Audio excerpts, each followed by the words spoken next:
कृषि कानूनों के खिलाफ 13 दिन से प्रदर्शन कर रहे किसानों ने आज भारत बंद बुलाया। बंद के दौरान दिल्ली सहित देश के कई हिस्सों में प्रदर्शन हो रहे हैं। कई जगहों पर बंद समर्थकों ने रेलवे ट्रैक पर कब्जा कर लिया। किसानों के भारत बंद के समर्थन में विपक्षी दल भी उतर आए। देश भर के अलग अलग 24 राजनीतिक दलों ने किसानों के इस बंद का ऐलान का समर्थन किया है। केंद्रीय गृह मंत्रालय ने किसानों के भारत बंद को देखते हुए राज्यों को एडवाइजरी जारी की है। एडवाइजरी में गृह मंत्रालय ने कहा है कि राज्य सुनिश्चित करें कि भारत बंद शांतिपूर्वक हो और किसी भी तरीके से अप्रिय घटना न हो। किसानों के समर्थन में भारत बंद को लेकर सीएम अशोक गहलोत ने ट्वीट कर केंद्र सरकार पर निशाना साधा और कहा कि किसानों को सर्दी के मौसम में सड़कों पर रात बिताते देखना सबसे चिंताजनक है, जबकि सरकार उनकी वाजिब मांगों की लगातार अनदेखी कर रही है। झारखंड के सीएम हेमंत सोरेन ने भारत बंद का समर्थन किया। उन्होंने कहा कि किसान महीनों से कृषि कानून के खिलाफ आंदोलन कर रहे हैं और केंद्र सरकार किसानों को वर्गला रही है। देश के हर नागरिक को किसानों के साथ खड़ा होना चाहिए। बंद समर्थकों ने भुवनेश्वर में भी रेलवे ट्रैक पर कब्जा कर लिया। प्रदर्शनकारियों ने कृषि कानूनों को किसान विरोधी बताया और इसे तत्काल वापस लेने की मांग की। कोलकाता में भी कृषि कानूनों के खिलाफ बंद समर्थकों ने जोरदार प्रदर्शन किया। प्रदर्शनकारियों ने रेलवे ट्रैक पर कब्जा कर लिया, जिससे ट्रेनों पर परिचालन ठप पड़ गया। उन्होंने कानूनों के किसान विरोधी बताया और उन्हें तत्काल वापस लेने की मांग की। दिल्ली में गाजीपुर बॉर्डर और बुराड़ी ग्राउंड में किसानों ने बंद के समर्थन में प्रदर्शन किया। उन्होंने भगवान से किसानों के आंदोलन को सफल बनाने की प्रार्थना की। आंध्र प्रदेश के विजयवाड़ा में भी बंद समर्थक सड़क पर उतर आए और कृषि कानूनों के खिलाफ जोरदार प्रदर्शन किया। प्रदर्शनकारियों ने केंद्र सरकार के विरोध में नारेबाजी की और कानूनों को वापस लेने की मांग की। महाराष्ट्र के बुलढाना में स्वाभिमानी शेतकरी संगठन के कार्यकर्ताओं ने कृषि कानूनों के खिलाफ प्रदर्शन किया। यहां रेलवे स्टेशन पर पहुंचे लोगों ने ट्रैक पर कब्जा कर लिया और जिससे ट्रेन परिचालन बाधित रहा। वहीं उत्तर प्रदेश के प्रयागराज में समाजवादी पार्टी के कार्यकर्ताओं ने कृषि कानूनों के खिलाफ जोरदार प्रदर्शन किया। समाजवादी कार्यकर्ताओं ने रोड जाम करने की कोशिश की, जिसके बाद पुलिस ने कई कार्यकर्ताओं को हिरासत में ले लिया। किसानों के समर्थन में एक भोपाल के गांधी भवन में युवा एक दिन की भूख हड़ताल पर है। युवाओं ने यहां जागरण गीत गाकर किसानों के आंदोलन का समर्थन किया। जयपुर में परिवहन मंत्री प्रताप सिंह खाचेवास ट्रैक्टर चलाकर भारत बंद का समर्थन किया। उन्होंने केंद्र के कृषि कानूनों को किसान विरोधी बताया और लोगों से बंद का समर्थन करने की अपील की। बंद के दौरान जयपुर में भारतीय जनता युवा मोर्चा और एनएसयूआई के कार्यकर्ताओं में भिड़ंत हो गई। बंद के समर्थन में सड़कों पर उतरे एनएसयूआई कार्यकर्ता बीजेपी प्रदेश कार्यालय पहुंच गए और जमकर नारेबाजी की, जिसका बीजेपी के युवा कार्यकर्ताओं ने विरोध किया। कृषि कानूनों के खिलाफ कोटा के इटावा कृषि उपज मंडी में अखिल भारतीय किसान सभा के किसानों ने प्रदर्शन किया और कानूनों को वापस लेने की मांग की। किसानों ने कहा कि जरूरत पड़ी तो इटावा के किसान दिल्ली भी जाएंगे। कोटा के इटावा में भारत बंद को देखते हुए सुरक्षा के कड़े इंतजाम किए गए हैं। वहीं बंद के कारण बाजारों में सन्नाटा पसरा हुआ है। भारत बंद के दौरान अजमेर में बाजार बंद पड़े हैं। कारोबारियों ने अपनी दुकानें बंद रखी और न ही किसी प्रकार की चहल पहल देखी गई।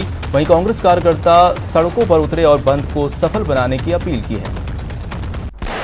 किसानों के भारत बंद का दौसा में खासा असर देखा जा रहा है। बंद को देखते हुए रोडवेज ने 2 बजे तक बसें नहीं चलाने का फैसला लिया है, जिसके कारण यात्रियों को परेशानी का सामना करना पड़ा। बीकानेर में भारत बंद के समर्थन में कांग्रेस कार्यकर्ता सड़क पर उतर आए। छोटी छोटी टोली में बटे कांग्रेस कार्यकर्ताओं ने घूम घूम कर बाजार बंद करवाया। 4 चरणों में हुए जिला परिषद और पंचायत समिति चुनाव की मतगणना हो रही है। जिला परिषद सदस्य पद के लिए 1778 उम्मीदवारों, जबकि पंचायत समिति के सदस्य पद के लिए 12,663 उम्मीदवारों के भाग्य का फैसला होगा। पंचायती राज चुनाव के लिए आज मतगणना चल रही है। अजमेर जिले की 11 पंचायत समितियों और जिला परिषद के 32 वार्डों के लिए चुनाव हुए थे।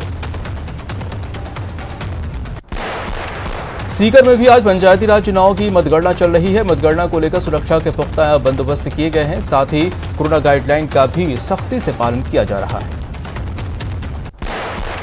बाड़मेर जिले में पंचायती राज चुनाव की काउंटिंग पीजी कॉलेज में जारी है। काउंटिंग से पहले प्रत्याशी के मतगणना एजेंट को कड़ी सुरक्षा के बीच प्रवेश दिया गया।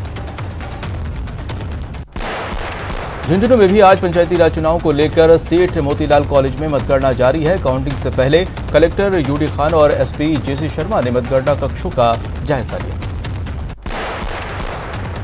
भीलवाड़ा जिले में पंचायती राज चुनाव की मतगणना चल रही है। यहां 14 पंचायत समितियों और जिला परिषद के 37 वार्डों के लिए वोट डाले गए थे, जिसमें 3 जिला परिषद सदस्य निर्विरोध चुने जा चुके हैं।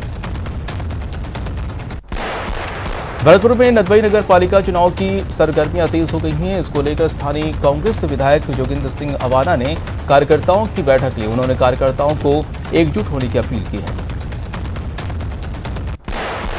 मंत्रिपरिषद की बैठक में लिए गहलोत कैबिनेट ने अहम फैसले। बैठक में किसानों के मुद्दे पर अहम बातचीत हुई, जिसमें पीसीसी चीफ गोविंद सिंह डोटासरा ने कहा कि किसान डार्क जोन सहित हर जगह बिना अनुमति के ट्यूबवेल खोद सकेंगे।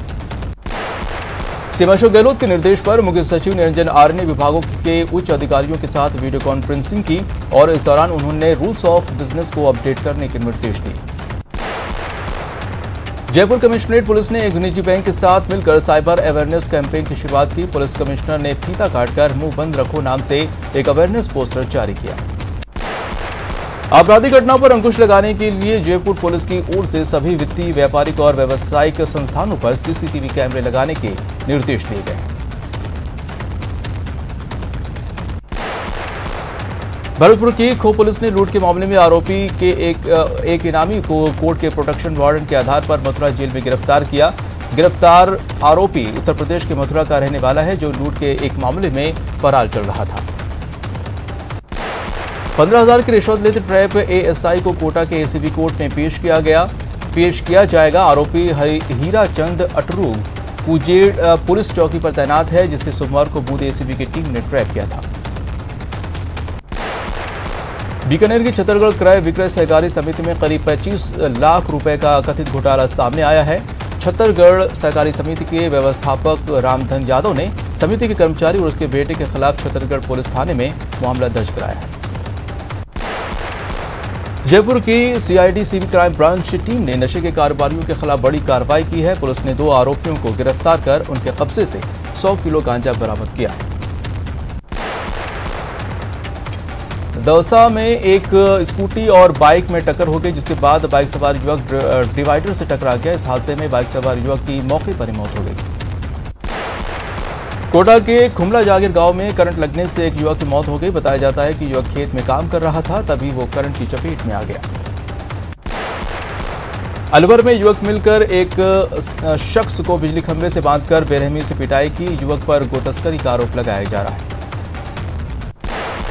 जोधपुर में एक पति ने घर में सो रही अपनी पत्नी की कैंची से ताबड़तोड़ वार कर हत्या कर दी और हत्या के बाद खुद अपना जुर्म भी कबूल किया। आरोपी का कबूलनामा सच है या कहानी, पुलिस मामले की जांच कर रही है। भरतपुर में चोरों ने पहचान छिपाने के लिए अब अपना अनोखा तरीका अपना लिया है। चोर अब पीपीई किट पहनकर चोरी की घटना को अंजाम देने लगे हैं, ताकि आसानी से उनकी पहचान न हो सके। डूंगरपुर जिले के वर्दा थाना क्षेत्र में युवक ने फांसी लगाकर जान दे दी। मानसिक रूप से विक्षिप्त था कहारी गांव का युवक।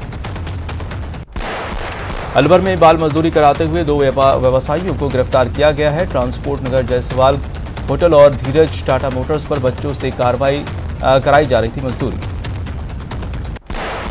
अलवर के थाना गाजी में 4 साल की बच्ची से दरिंदगी करने वाला नाबालिग चाचा गिरफ्तार हुआ है।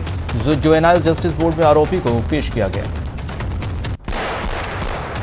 टोंक जिले के मोदी की चौकी इलाके में रहने वाली युवती ने ब्लैकमेलिंग से परेशान होकर अपनी जान दे दी। 22 साल की युवती को आरोपी पिछले काफी वक्त से ब्लैकमेल कर रहा था। कोटा में बजरी खनन माफिया के खिलाफ कार्रवाई की गई। कार्रवाई में वन विभाग, खनिज विभाग और 2 थानों की पुलिस शामिल रही। धौलपुर के नगर परिषद आयुक्त की आवाज पर अज्ञात बदमाशों ने सरकारी गाड़ी पर पत्थरों से हमला कर दिया। आयुक्त ने स्थानीय कोतवाली थाना पुलिस के समक्ष मामला दर्ज कराया।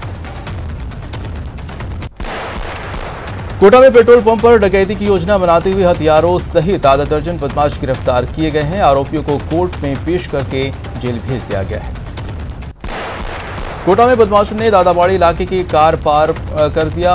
कार मालिक ने घटना की शिकायत दादाबाड़ी थाने में कर दी है। पुलिस मामले की जांच में जुटी है। भरतपुर में ऑनलाइन ठगी की धरपकड़ के लिए पुलिस ने छापेमारी की। इस दौरान पुलिस पर ग्रामीणों ने पथराव शुरू कर दिया, जिसके बाद पुलिस को आंसू गैस चलाने पड़े।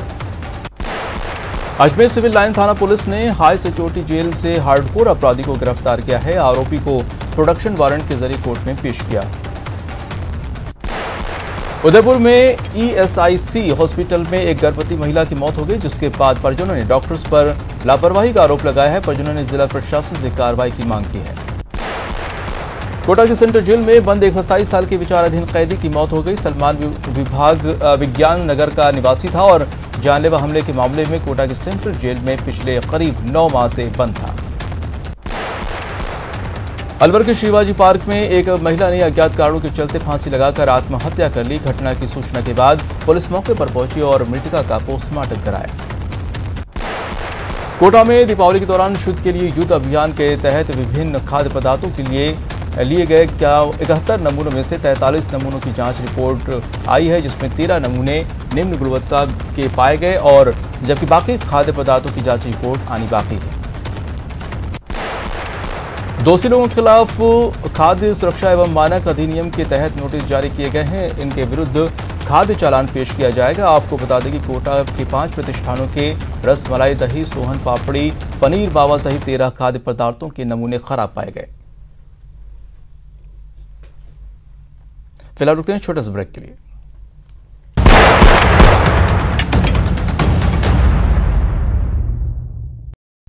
ब्रेक के बाद आपका स्वागत है। कुछ और अहम खबरें फटाफट अंदाज में।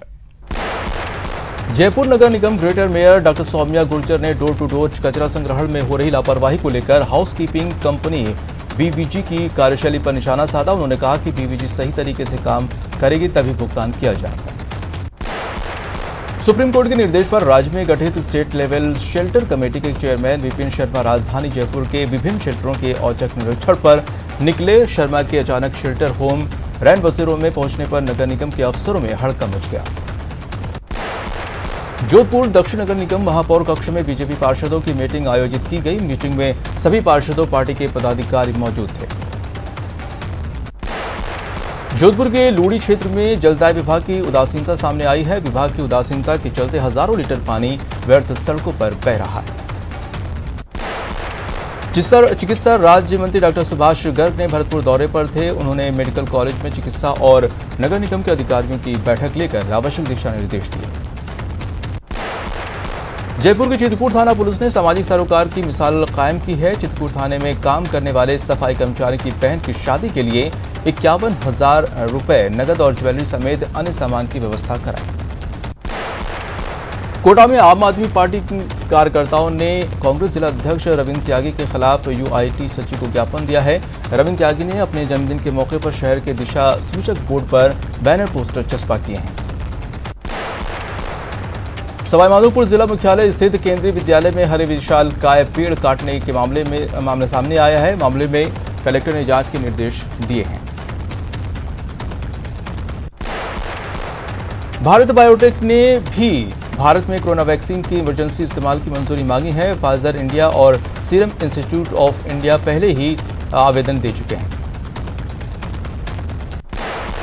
इससे पहले सीरम इंस्टीट्यूट ने कोरोना वैक्सीन की इमरजेंसी ऑथराइजेशन के लिए डीसीजीआई से अनुमति मांगी थी। ऑक्सफोर्ड और एस्ट्राजेनेका की ओर से वैक्सीन का भारत में serum institute of India trial कर रही है।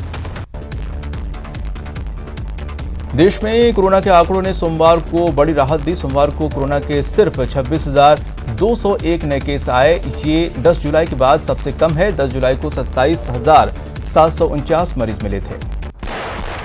वहीं पिछले 24 घंटे में कोरोना से 384 लोगों की मौत हुई है, जिसके बाद कोरोना से मरने वालों का आंकड़ा 1,40,000 के पार चला गया है। जबकि 24 घंटे में 38,621 मरीज ठीक हुए हैं। इसके बाद ठीक हुए मरीजों की संख्या 91,78,000 पहुंच गई है। मरोदरा में एक बार फिर कोरोना का विस्फोट हुआ है। प्रदेश में बीते एक दिन में 2,087 केस सामने आए हैं, जबकि 20 लोगों की मौत हुई है। अलवर जिले के कुतीना गांव में कोरोना पॉजिटिव दूल्हे ने पीपीई किट पहनकर दुल्हन के साथ 7 फेरे लिए और बाद में दूल्हे को कोरोना गाइडलाइन के तहत क्वारंटाइन भी किया गया।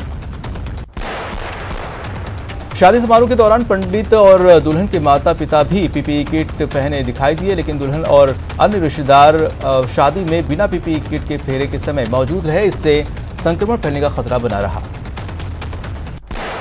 बारा के केलवाड़ा कोविड सेंटर में ही एक जोड़े ने पीपीई किट पहनकर शादी कर ली। दरअसल दुल्हन शादी के ही दिन कोरोना पॉजिटिव पाई गई। भरतपुर के नदबई में आधार कार्ड बनवाने के चक्कर में लोग कोरोना गाइडलाइंस की अनदेखी कर रहे हैं। पोस्ट ऑफिस पर कार्ड बनवाने के लिए बड़ी संख्या में लोग जमा हुए, लेकिन किसी ने भी मास्क नहीं पहना। चित्तौड़गढ़ में कोरोना संक्रमण का खतरा लगातार बढ़ता जा रहा है। लोगों को न मास्क लगाने की सुध है और न ही सामाजिक दूरी का ख्याल। कोरोना पॉजिटिव होने के बावजूद चित्तौड़गढ़ में बाप बेटा चिकित्सालय चला रहे थे। जिला प्रशासन ने कार्रवाई करते हुए 3 दिनों के लिए चिकित्सालय बंद कर दिया।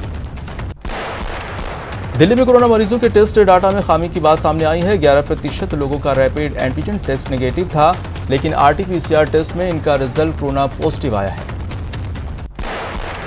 56,862 मरीजों में 32,903 मरीजों का RT-PCR विधि से दोबारा टेस्ट हुआ, जिसमें से 3,524 मरीज कोरोना पॉजिटिव पाए गए। न्यू मेडिकल कॉलेज में प्रचार डॉक्टर विजय सरदाना ने नए अस्पताल और सुपर स्पेशलिटी ब्लॉक का औचक निरीक्षण किया। निरीक्षण के दौरान नवीन चिकित्सालय अस्पताल अधीक्षक डॉक्टर CS सुशील, डॉक्टर RP मीणा साथ में मौजूद रहे। भैरवाष्टमी के मौके पर बीकानेर के तोलियासर भेरूजी गली में कार्यक्रम का आयोजन किया गया। इस दौरान मंदिर को विशेष रूप से सजाया गया।